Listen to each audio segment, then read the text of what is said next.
চুপ করেন মিয়া, ফাউল কথা কন। আমি আপনারা বললাম যে এই কাজটা আমার হাজির করতে হবে, আপনি কি বুঝাইতেছেন আমারে? স্টুপিড কোথাকার! আজকের ভিতরে এটা আমি চাই। সরি আব্বা। হ্যাঁ বলো, কি বলবো বলো। না, তুমি তো জানোই বিষয়টা।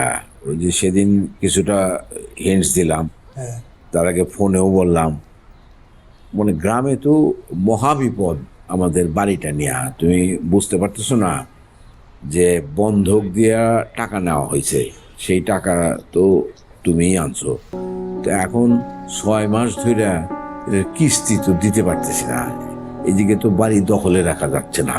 তো এই বিষয়গুলো তুমি কি ভাবলা, সেই অনুযায়ী একটা ব্যবস্থা তো নিতে হবে, তাই না? তো তুমি এই কথা বলার জন্য এখানে আসছো? আশ্চর্য বিষয়। হ্যাঁ, ওই কথা না সেদিন বললা। আরে আব্বা, তুমি কেন বুঝো না যে আমি তো অফিসে বিজি থাকি নাকি? এখানে তো বসে একটা সেকেন্ড আমি বসে থাকতে পারি না, আমার প্রচুর কাজ এখানে। রেস্ট কি জিনিস আমি জীবনে চিনলাম না? আর তুমি কথায় কথায় বারবার বলতেছো বাড়ি বাড়ি বাড়ি বাড়ি। গ্রাম নিয়ে তোমার এত মাথা ব্যথা কেন? এটা তুমি আমাকে বলছো, আমার মাথায় আছে। কেন আমাকে আবার প্রেশার দিচ্ছ? ঢাকা আমাদের বাসা আছে না? তুমি আমার পাশে থাকো, খাও দাও, ঘুমাও, এনাফ। সবকিছু তো আমি দেখবো। আচ্ছা ঠিক, তাহলে পরেই আলাপ করা যাবে না, তাই না? তো চল নাকি?